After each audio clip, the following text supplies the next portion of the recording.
안녕하세요. 키아츠의 김재훈 원장입니다. 저는 주중에는 또 하는 일이 있기 때문에 주말에는 제가 시간이 좀 많이 나요.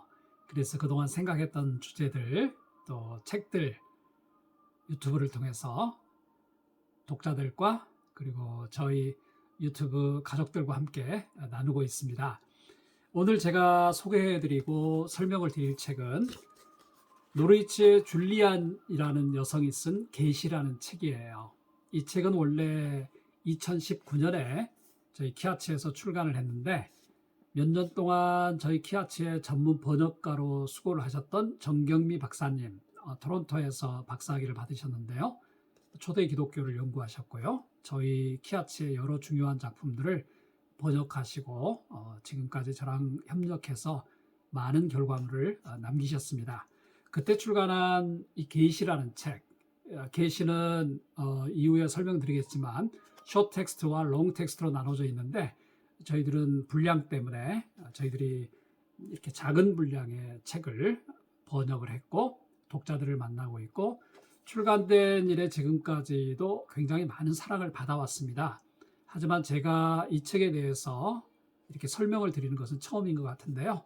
오늘 편안하게 줄리아는 누구일까? 그리고 이 계시는 어떤 책일까를 한번 가볍게 인트로덕션 하는 개념으로 들어가 보도록 하겠습니다.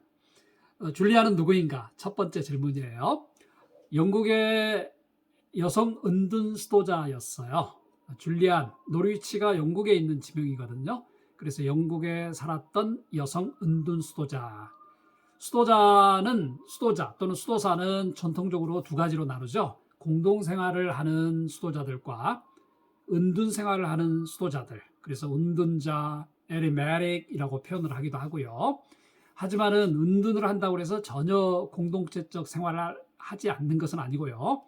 이게 사람이 혼자 살 수 없잖아요. 그래서 필수적으로 같이 할 수 있는 영역을 하지만은 아무래도 삶의 많은 부분은 은둔적인 삶이 들어가 있기 때문에 우리는 은둔 수도자라는 표현을 하는 거죠. 영국의 여성 은둔 수도자였던 줄리안. 이분은 중세 후기 유럽의 대표적인 기독교 영성가 중에 한 분이십니다. 최근에 들어서는 중세 기독교 여성들에 대한 연구도 많이 활발해졌는데 남성들이 그동안에 1980년 이전까지는 남성들에 대한 연구가 주를 이루었고 1980년 이후로는 아무래도 여성들이 중세 학계에도 두각을 나타내면서 여성에 대한 연구가 많이 진행됐죠. 줄리안의 원래 이름과 성장 과정에는 정확한 자료가 많이 남아있지 않아요. 중세로 들어갈수록 근대 이전에는 여성들이 이 정도 우리에게 작품이 남겨진다는 것만 해도 큰 영예였잖아요. 많은 경우에 있어서는 여성들에 대한 기록들은 많이 남겨져 있지 않아요. 남성들에 비해서 상대적으로.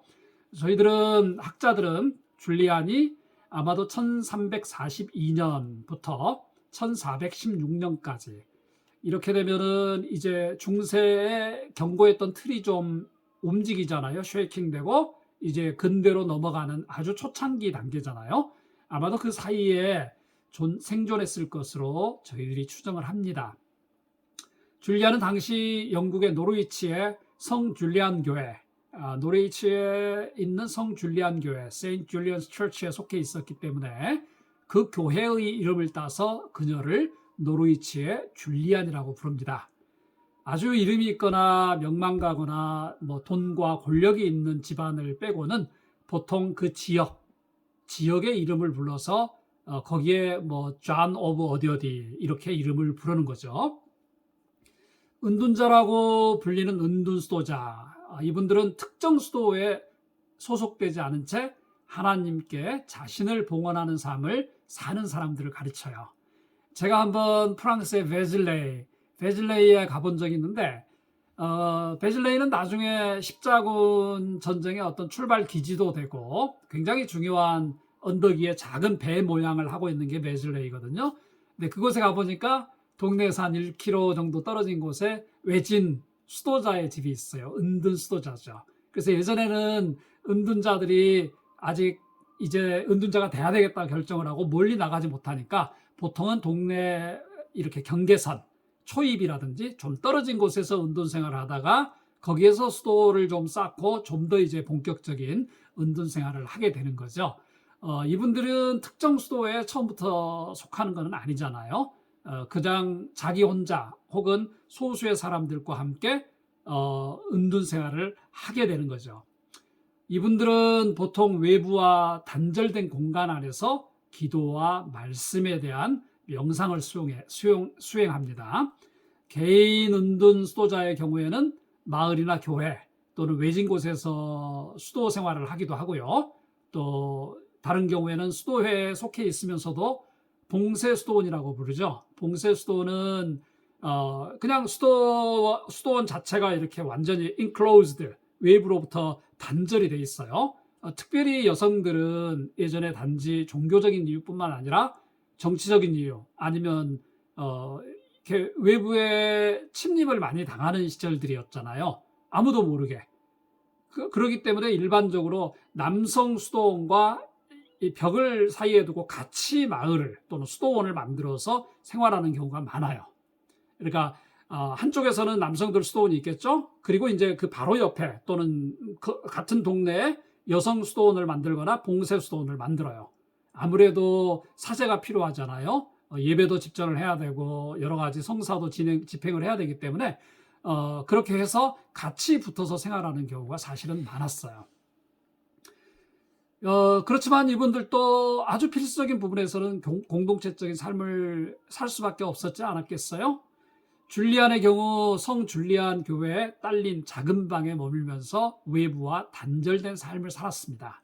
지금도 마찬가지지만 일반적으로 수도원 안에, 수녀원 안에 자신의 독방을 가지고 적지 않은 경우에 이제 뭐 낮에는 산책도 하고 그리고 이렇게 짝을 이루어서 대화도 하지만은 많은 시간을 개인적으로 보내게 되는 거죠. 하지만은 봉쇄 수도원이나 은둔 수도사들은 일반적으로 외부와의 출입 또는 소통이라는 것은 최소화되는 경향이 있죠.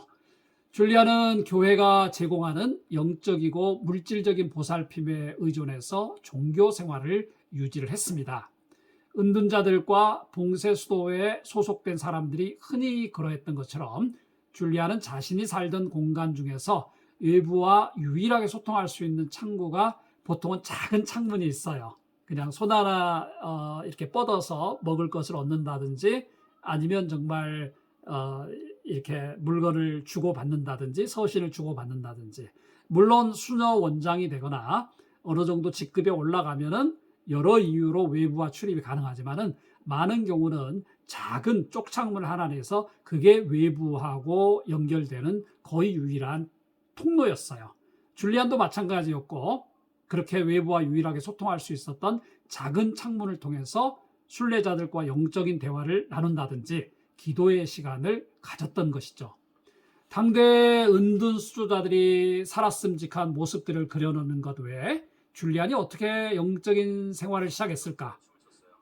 줄리안은 과연 결혼을 했을까? 어떻게 살다 죽었을까? 우리는 줄리안의 기타 생활에 대해서는 아는 게 거의 없어요. 저희들이 이제 본문에 대해서 이야기를 드리겠지만은 계시라는 그녀가 남겼던 작품을 통해서 우리는 그녀가 누구였고 어떤 성격을 가졌고 어떤 종교적인 경험을 가졌는가에 대해서 추정할 뿐이에요.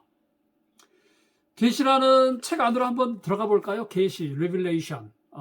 기독교 역사에 있어서 어떤 책이 나오는 굉장히 중요한 제목이잖아요. 계시. 계시라는 책은 많은 사람들이 계시라는 이름으로 주석을 남기고 책을 남기고 그랬던 거죠. 줄리안은 자기 자신의 강렬한 영적인 체험, 본문 안에 나와 있는데요. 그리고 명상을 담은 책이 바로 이 계시입니다. 쇼잉스죠. 영어로는 또는 Revelations를 남겼어요. 그녀의 계시는 짧은 본문, 우리가 흔히 말하는 short text. 텍스트가 짧으니까 short text예요. 그 다음에 이제 long text, 긴 본문이죠. 텍스트가 기니까 long text 두 개로 우리에게 전해 내려오고 있습니다. 짧은 본문은 아마도 줄리안이 계시를 체험한 지 얼마 되지 않은 시점에 아마 기록된 것으로 보여요. 여기서 줄리안은 죽을 고비를 넘기면서 자신이 보고 체험한 계시를 묵상하고 생생하게 묘사한 것을 25개의 장에 담고 있습니다.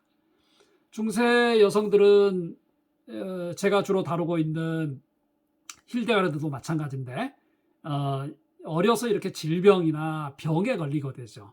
그리고 그 병을 통해서 아니면 허약함, 약함을 통해서 하나님을 만나게 되고 그 약함과 연약함을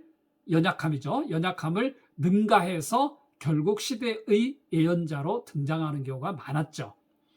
짧은 본문에서 줄리아는 자기 자신에 대한 정보를 어느 정도 살짝 보여줘요. 그러니까 과거의 텍스트가 중요한 게 저희들이 다른 객관적인 또 기록에 남는 것이 없을 때에도 텍스트 자체에서 언뜻 우리에게 뭔가를 보여줘요. 자기가 누구인가, 자기는 어떤 성향을 가졌는가. 줄리안이 받은 계시는 1373년 5월 13일에 시작이 돼요. 이때는 그녀의 나이가 30살 반이 되었을 때인데 30살 반이면 지금은 젊은 층에 좀 속하겠지만 당시에는 이제 이렇게 원숙한 이제 여성이 되는 거죠. 나이가 든 거죠. 당시에는 거의 죽음에 이를 정도로 병을 7일간이나 앓게 됩니다. 병을 앓아요. 이게 이 아시아의 샤머니즘이나 무속의 개념에서는 무병이라고 그러죠. 근데 중세 기독교 서클에서도 이런 질병, 여성은 일반적으로 질병을 통해서 말하거나 질병을 통해서 신을 만나는 계기를 만드는 경우가 많거든요. 그러니까 아시아의 어떤 샤머니즘의 무병이라는 것과 비교하기는 어려워요. 하지만 여러분에게 쉽게 이해할 수 있도록 제가 한번 언급을 한 거예요. 어느 순간 치유가 돼요. 이 사건에서 시작을 하게 됩니다. 그러니까 여성들이 글을 쓰고 당시에는 글이라는 것은 라틴어였고 남성의 전유물로 여겨지는 경우가 많았잖아요. 근데 여성이 이런 특별한 경험을 통해서 글을 쓰게 되고 16개의 계시를 16개의 계시, 그러니까 주제가 16개인 거죠. 25개의 장에 걸쳐서 설명을 해 나갑니다. 그러면서 자신의 어떤 그 하나님이 보여주신 계시에 대한 설명, 그러면서 이제 하나님의 사랑과 하나님의 성품과 하나님의 이 특징들, 하나님이 갖고 있는 우리가 알고 있는 특징들을 기록해 나가고 명상해 나가는 거죠.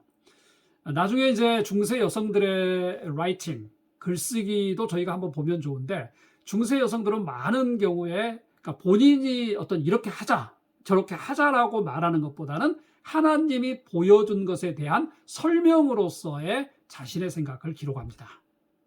그러니까 자신의 생각인지 하나님이 보여준 계시인지의 경계선마저도 불분명하죠. 힐데가르트도 마찬가지였고요. 이게 단순히 그러니까 나중에 토포스를 한번 보는 게 낫겠죠. 이게 여성 스스로 자신을 보호하는 보호막이 될 수도 있었고요. 동시에 하나님이 보여줬다는 신적인 권위에 대한 강조도 될 수 있고요. 이게 여성들에게 있어서는 여성들이 일반적으로 남성들에 비해서 대접을 받지 못하고 위험에 노출되는 경우가 많았기 때문에 이것은 어떻게 그냥 쉽게 생각하면 여성들의 글과 관련된 생존법 뭐 그렇게 표현해도 우리가 쉽게 이해할 수 있겠죠. 나중에 줄리아는 긴 본문 첫 장에서 이 16개의 짧은 본문에 나타난 계시를 요약해서 정리를 해줍니다. 굉장히 좋은 기법이죠. 그리고 이제 긴 본문은 총 86개의 장으로 되어 있어요. 거의 2배가 넘잖아요. 저희들도 사실 긴 본문을 먼저 출간했으면 좋은데 분량도 많고 그래서 저희가 줄리안이라는 여성에 대해서 우리 한국에서 있는 연구가들, 특별히 이제 중세 영문학을 한다든지 중세 문학을 하시는 분들이 관심이 많은데 텍스트를 먼저 제공해 줘야 되겠다는 생각에서 짧은 텍스트, 숏 텍스트를 저희가 번역을 한 거예요.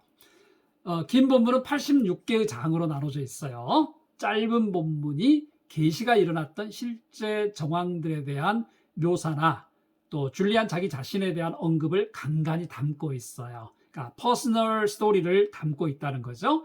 그런데 긴 본문은요, 짧은 본문에 비해서 이제 시간이 흘렀잖아요. 그래서 깊은 신학적인 성찰과 명상을 담고 있어요. 사실은 줄리안에 대해서 신학적인 분석을 하기를 원하면은 긴 텍스트에 본격적으로 들어가 보는 것도 좋겠죠. 줄리안이 말한 것처럼 긴 본문은 말이죠. 처음 계시를 받은 때부터 20년이 지난 다음에 기록된 것으로 추정을 해요. 자기가 계시를 받고 20년 동안 적지 않은 경우 여성들은 자기가 받았다고 하는 계시를 받았으니까 그 다음 주에 아니면 그 다음 해 바로 이렇게 고해성사를 받는 신부들에게나 또는 사제들에게 알리지 않아요. 자기들이 가지고 씨름을 해요. 상당 기간 동안에. 정말 이게 하나님으로부터 왔는가? 아니면 마귀가 나를 꾀인 것인가?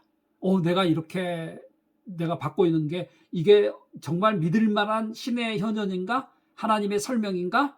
신이 나에게 뭔가를 주는 것인가? 아니면 내가 착각하고 있는 것인가? 여기에 대한 고민을 상당 기간 해요. 이건 여성 작품에 일반적으로 공통적으로 드러나는 작품이에요. 하지만은 계시를 받고 나서 적게는 10년, 길게는 지금 줄리안처럼 20년의 세월이 흐른다면 어떻게 될까요? 자기가 그만큼 성숙하지 않을까요? 그리고 계속해서 그것을 내적으로 다이제스트하고 심화시키고, 그쵸? 심화시키고 거기에 대한 깊이, 명상의 깊이, 이런 성숙의 깊이가 굉장히 이제 차곡차곡 쌓여가는 거죠. 줄리안의 이 글은 당대 중세 여성들에게서는 흔하지 않았던 상당한 정도의 필력이에요. 우리가 쉽게 예측할 수 있죠. 힐데가르트 오브 빙겐 같은 경우는 방대한 어마어마한 작품을 남겨요. 줄리안도 마찬가지예요. 당시 여성들이 글 자체에 접근하기가 힘들었던 상황에서 이 정도의 필력이라면 대단한 거 아니겠어요? 그리고 영어에 대한 어휘 사용의 수준, 당시 이제 영국에서 고대 영어죠. 일종의 올드 잉글리시인데 영어에 대한 어휘 사용의 수준을 보면은 상당히 수준이 높은 거죠. 그리고 그 속에 녹아져 있는 신학적인 사고를 잘 보여주고 있었어요. 저희들이 과연 여성들이기 때문에 신학적인 담론을 깊이 있게 하기 힘들다? 이건 아니잖아요. 예나 지금이나 기회가 덜 갔을 뿐이지, 여성들에게. 줄리안을 비롯해서 힐데가르드를 비롯해서 제가 이제 한 분 한 분 중세 제가 썼던 논문들 그리고 연구했던 주제들을 설명할 건데 적지 않은 여성들이 결코 남성에 비해서 뒤지지 않는 신학적인, 문학적인, 사상적인 깊이를 잘 드러내고 있어요. 지금 제가 이렇게 말하니까 벌써 여성들을 이렇게 칭찬하고 높이 평가하는 것 같은데도 남성들에 비해서 이런 표현을 쓰는 자체가 제가 좀 반성을 해야 되겠지만 어쨌든 간에 우리가 기존의 남성 위주의 신학과 논쟁이 있어 왔기 때문에 결코 여성들의 실력에 대해서 우리가 폄하하면 안 된다는 걸 제가 말씀을 드리는 거예요. 이런 걸 볼 때 저희가 줄리안에 대해서 잘 모르지만 그녀가 아마도 상당한 정도의 교육을 받았다는 것을 추측하는 데는 어려움이 없겠죠. 줄리안은 이러한 계시들을 체험한 이후 자신의 삶을 은둔 수도자로 봉헌을 했던 것 같아요. 재미있는 건요, 당시 여성들은요 이런 계시를 받으면은 거룩한 수도자가 아니면 마녀잖아요. 여러분들 중세 마녀에 대한 영화를 가끔 보시면 알겠지만은 이렇게 뭔가 영적인 방황, 지금은 순례자라고 우리가 평가할 수 있지만은 뭔가 영적인 방황을 하면은 마녀로 취급돼서 1300년 어간에는 스택 있죠, 스택. 기둥에 묶어가지고 화형으로 죽이는 이런 일들이 빈번했어요. 그러니까 어떤 의미에서 좀 그 패밀리에서 의식이 있고 여유가 있는 집은요, 계시를 받았다. 그러면 그냥 안전하게 수녀원에 또는 수도원에 집어넣어버려요. 그러면 최소한 생명은 부지되잖아요. 아마 우리가 줄리안의 경우는 잘 모르지만 아마도 이런 계시 체험이 본인이 은둔 수도자로 봉헌했던 것과 연결이 있지 않을까 이런 생각을 해보는 것은 무리가 아니겠죠? 은둔 수도자의 삶은 인간적으로는 세상과 차단된 삶을 의미해요. 하지만은 줄리안에게는 기도와 명상, 독서와 하나님과 영적인 대화를 깊이 하는 것, 자신이 체험한 계시에 대해서 무엇보다도 깊이 묵상하고 성찰할 더 많은 시간과 공간을 갖게 해주겠죠. 특별히 중세처럼 지금과 다른 신앙적인 깊이, 문화 자체가 지금하고 다르잖아요. 그렇게 본다면은 이런 계시를 받고 종교적 열정이 있었다면은 수녀원이나 수도원이나 또 은둔자의 삶이나 이것처럼 좋은 대안은 없지 않겠어요? 물론 은둔 수도자로서의 삶을 살기 전에도 줄리안은 열성과 열심으로 살았을 것 같아요. 자신이 하나님의 계시를 체험하기 전부터 하나님에게 3가지 은총을 간절히 구하고 있었거든요. 일반적으로 중세 구하는 기도는 중심축이 있어요. 줄리안도 마찬가지인데, 첫 번째는 그리스도의 순환을 생생하게 명상할 수 있는 은총을 달라고. 그러니까 그리스도의 순환을 생생하게 경험한다는 것은요, 줄리안뿐만 아니라 중세 구도자들, 종교인들의 많은 기도 제목이었어요. 죽음에까지 이르는 질병을 겪는 은총. 그러니까 죽음 직전까지 가는 거죠. 죽음 직전까지. 힐데가르드 같은 경우도 몇 번이나 병에 걸려서 그냥 죽는 거의 near death experience를 해요. 죽음 직전까지 가는 경험을 해요. 물론 이분들은 살아남았기 때문에 이제 이런 글을 남기고 우리에게 영적인 도전을 주는 거겠죠. 그리고 세 가지 상처. 그러니까 세 가지 상처의 은총, 그리고 통회의 상처, 연민의 상처, 하나님을 향한 열망의 상처. 이게 상처의 은총이에요. 그러니까 그레이스인데 뭔가 내 마음이나 내 육신에 실제적으로 흔적이 남는 상처죠. 근데 그걸 은혜로 강구하는 거죠. 즉 통회하는 상처. 내 마음에 깊은 찔림을 주어서 내가 통회하게 하는 것. 연민의 상처. 어떻게 보면은 가엾음이잖아요. 우리 한국 사회나 동양에서는 측은지심이라고 할까요? 그리고 하나님을 위한 열망의 상처. 정말 하나님을 간절하게 바라는 나의 육신과 내 영혼에 그 아픔에 얼마나 아픔이 들어있겠어요. 하나님을 간절히 바라는 게 은총이면서도 동시에 아픔일 수 있잖아요. 그 상처를 지니는 은총을 구한 것은 보통 일이 아니었는데 아마 하나님의 어떤 계시의 경험을 하기 전부터 줄리아는 그런 상처를 그리고 그런 은총을 구했던 것 같아요. 줄리안의 글을 보면요, 종종 나타나는 동료 그리스도인들, fellow Christians인데 사실 우리가 이제 한국어로 번역할 때 제가 다른 영상에서도 말씀을 드렸지만은 저희 한국에는 카톨릭과 개신교가 크리스찬이라는 것을 번역할 때 각기 다른 한국어를 쓰기 때문에 저희들이 그냥 여기에서는 그리스도인으로 통칭을 했습니다. 그리고 나중에 교회사 강의를 통해서 제가 말씀드리겠지만 지금 카톨릭 우리가 볼 때는 C죠. Catholic Church 할 때 small c의 카톨릭 처치는 사실은 종교개혁 어간까지 가야지 그런 개념이 나와요. 그리고 일반적으로 초대나 중세교회 때는 보편교회 Catholic, 그러니까 capital C를 사용하거든요. 그래서 저희들은 지금 줄리안의 시대에 그냥 우리가 통칭해서 개신교와 카톨릭의 그런 구분보다는 일반 fellow Christians, 그래서 그리스도인이라는 단어로 여기서 사용하고 있습니다. 사실 모든 평범한 그리스도인을 지칭하잖아요. 중요한 것은 평범한 그리스도인. 이것 때문에 우리 일반 성도들, 일반 독자들도 쉽게, 이거는 어떤 목회자들을 위한 책이 아니에요. 그냥 자신은 은둔자로 있지만은 평범한 그리스도인들에게 이걸 나누는 거예요. 이는 줄리안이 하나님 앞에서 평등한 모든 그리스도인을 대상으로 하나님의 보편적인 메시지를 전하고 있다는 것을 뜻해요. 그렇기 때문에 하나님의 보편적, 유니버셜한 것을 전하고 있기 때문에 우리도 그 유니버셜한 것을 따라서 본받기가 쉬운 거죠. 이러한 동료 그리스도인들에게 전하는 줄리안의 핵심 메시지는 인간을 향한 하나님의 완전한 돌보심이라는 사랑이 필요한 거죠. 네, 중세 여성들은 많은 경우에 이 카리타스, 아펙티오, 사랑을 굉장히 많이 강조해요. 아마도 우리가 나중에 이렇게 백그라운드 설명을 좀 하겠지만은 당시의 시대가 지금에 비해서는 많이 어려웠잖아요. 역병이 아니더라도 어떤 삶의 현장 자체가 어려웠던 시대니까 여전한 하나님의 돌보심이라는 사랑, 그런 하나님의 사랑을 향해서 인간이 스스로 할 수 있는 차원을 넘어서는 긍정에 대한 강조. All will be well. 모든 것이 잘 될 것이다. 질병, 역병, 가난함, 빈곤, malnutrition, 먹을 것이 없음, 그 다음에 때때로 어떤 외부의 공격, 이 모든 것이 얼마나 위험해요. 아마도 중세인들은 누구나 할 것 없이 전부 다 doomsday, 마지막 시대를 살고 있었다고 생각할 수도 있어요. 자, 이러한 하나님의 사랑은 필연적으로 하나님이 우리를 완전하게 돌보신다는 것과 우리의 삶에 직접적으로 영향을 미치는 능력을 갖고 있다는 점을 우리에게 보여주고 있어요. 굉장히 위로가 되는 구절 아닌가요? 하나님이 우리를 완전하게 돌보신다. 이게 비록 내가 지금 나를 부유하게 하거나 완전하게 돌보지는 못할지라도 이런 신적인 블레싱, 축복이 때로는 우리가 어려움을 극복하게 만들잖아요. 바로 이런 하나님의 사랑을 통해서 우리는 전인격적인 신뢰 관계를 맺게 되는 거죠. 아마도 줄리안이 의도했던 게 이런 것 아니었을까요?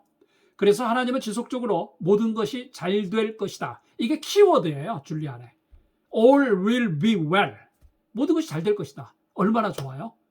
이건 부적이 아니에요. 이건 확언된 축복이라고 할까요? 그러니까 이미 아직 성취되진 않았지만 성취될 확신에 근거한 하나님의 축복이라고 보는 게 어때요? All will be well. 이런 확신을 일종의 계시로서 우리에게 지금 보여주고 있어요. 그리고 줄리안의 핵심 인스트럭션 중에, 가르침 중에 하나야.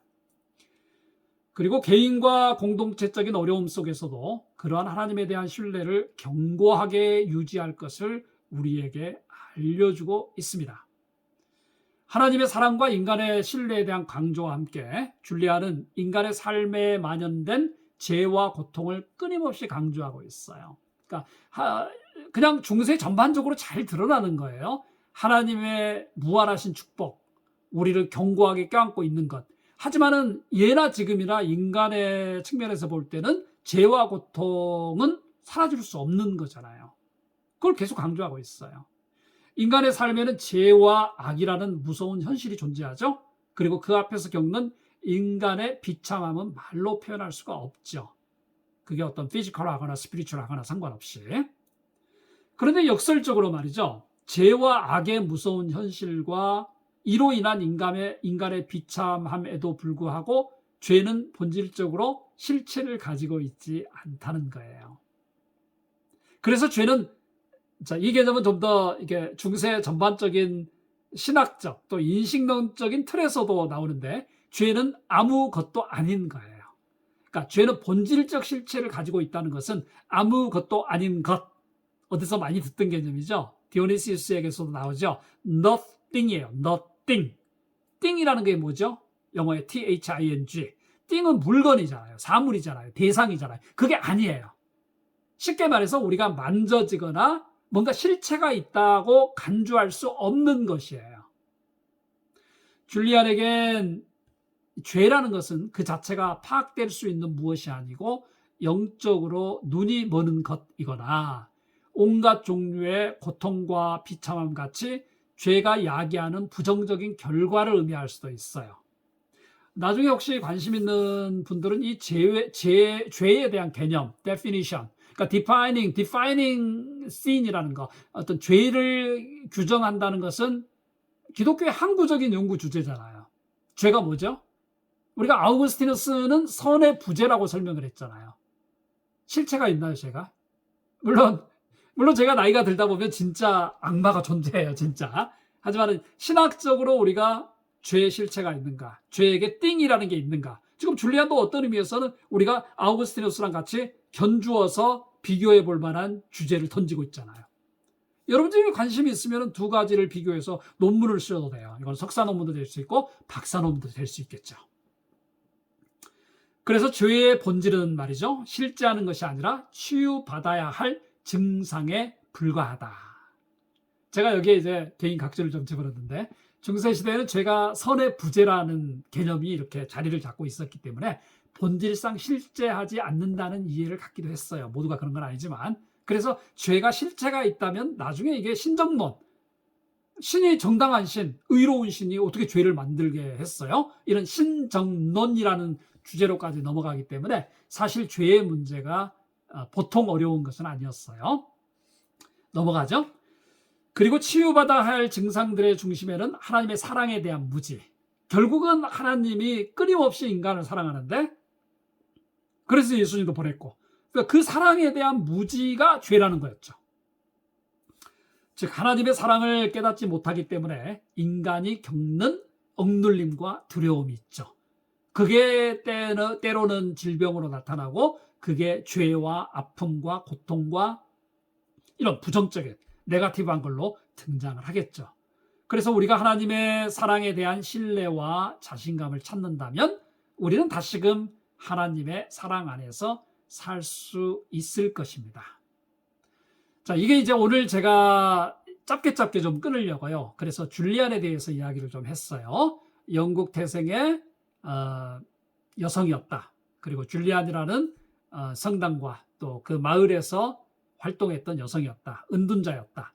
그리고 계시라는 책을 썼고 쇼텍스트와 롱텍스트를 썼다.